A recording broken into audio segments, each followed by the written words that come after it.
सुप्रभात बच्चों, हमने भाग 1 में पढ़ा कि रक्त की कमी के कारण क्या क्या रोग हो जाते हैं तथा इससे बचने के लिए हमें क्या क्या उपाय करने चाहिए। आगे का भाग, यदि कोई व्यक्ति उचित आहार ग्रहण नहीं करता है तो इन कारखानों को आवश्यकता अनुसार कच्चा माल नहीं मिल पाता।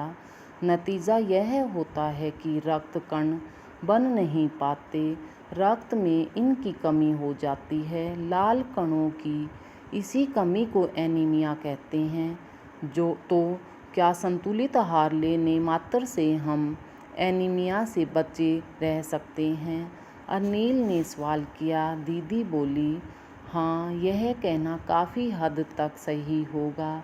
यूँ तो एनीमिया बहुत से कारणों से हो सकता है, किंतु हमारे देश में इसका सबसे बड़ा कारण पौष्टिक आहार की कमी है।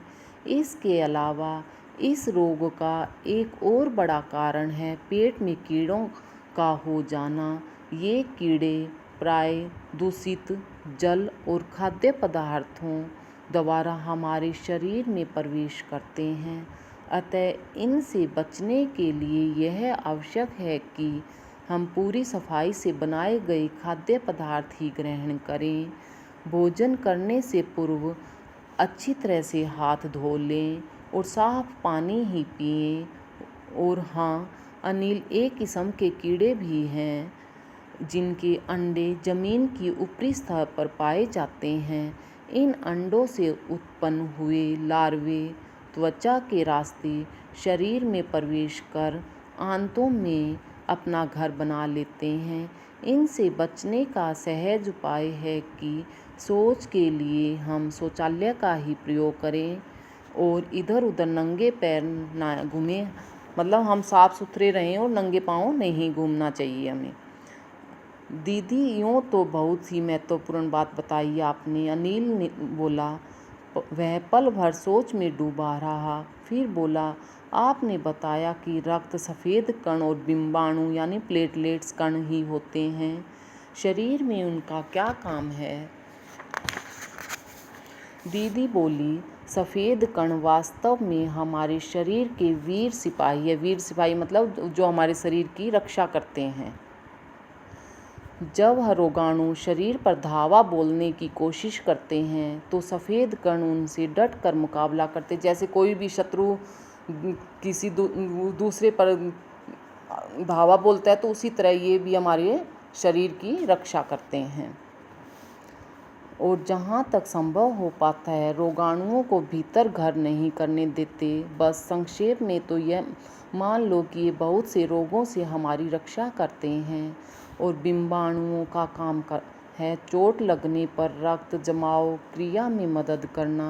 रक्त के तरल भाग प्लाज्मा में एक विशेष किस्म की प्रोटीन होती है जो रक्तवाहिका की कटी फटी दीवार में मकड़ी के जाले के समान एक जाला बूंद देती है। कि रक्तवाहिका क्या होती है, वो शरीर के अंदर जाले के समान होती है। जैसे मकड़ी जाला बूंद देती है वैसे ही वो ये काम करती हैं। बिंबाणु इस जाले से चिपक जाते हैं। बिंबाणु मतलब प्लेटलेट्स। और इस तरह दीवार में आई दरार भर जाती है जिससे रक्त बाहर निकलना बंद हो जाता है। अनिल बोला, दीदी, लेकिन घाव गहरा हो तब तो खून बहता ही चला जाता है। हाँ, ऐसे समय में उस व्यक्ति को जल्दी से डॉक्टर के पास ले जाना चाहिए।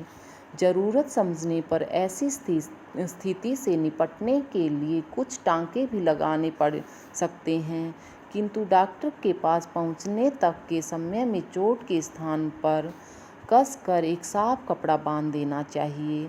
दबाव पड़ने से रक्त का बहना कम हो जाता है तो उस व्यक्ति के लिए काफ़ी लाभप्रद सिद्ध हो सकता है, किंतु अगर बहुत अधिक रक्त बह जाए तो उसे रक्त चढ़ाने की भी ज़रूरत पड़ सकती है, दीदी ने समझाते हुए कहा।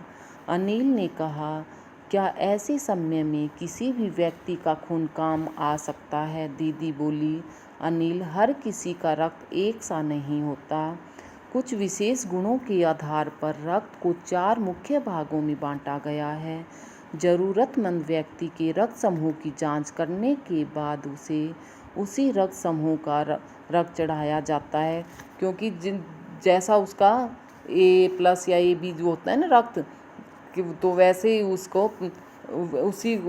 उसमें रक्त चढ़ाया जाता है। लेकिन ज़रूरत के समय यदि उस रक्त समूह का कोई व्यक्ति मिले ही नहीं, तब अनिल ने पूछा, ऐसी आपात स्थिति में जब ऐसी मजबूरी आ जाए तो उसके लिए ब्लड बैंक बनाए गए हैं। प्राय हर बड़े अस्पताल में इस तरह के बैंक होते हैं जहां सभी प्रकार के रक्त समूहों का रक्त तैयार रखा जाता है, किंतु इन ब्लड बैंकों में रक्त का भंडार सुरक्षित रहे, इसके लिए यह आवश्यक है कि हम समय समय पर दान करते रहें। दीदी ने कहा, क्या मैं भी रक्त दान कर सकता हूँ? अनिल ने पूछा। नहीं, अभी तुम छोटे हो। 18 वर्ष से अधिक उम्र के स्वस्थ व्यक्ति ही रक्तदान कर सकते हैं। एक समय में उनसे लगभग 300 मिलीलीटर रक्त ही लिया जाता है। प्राय यह समझा जाता है कि रक्तदान करने से कमजोरी हो जाएगी, किंतु यह विचार बिल्कुल निराधार है। हमारा शरीर इतना रक्त तो कुछ ही दिनों में बना लेता है। वैसे भी शरीर में लगभग 5 लीटर खून होता है। इसमें से यदि कुछ रक्त किसी ज़रूरतमंद व्यक्ति के लिए जीवन दान बन जाए तो इससे बड़ी बात क्या होगी? दीदी समझाते हुए बोली। फिर तो बड़ा होने पर मैं नियमित रूप से रक्त दान किया करूँगा, अनिल ने कहा। शाबाश अनिल, डॉक्टर दीदी ने अनिल की पीठ ठोकते हुए कहा। बच्चों, यह कहानी आपको समझ आ गई होगी। धन्यवाद।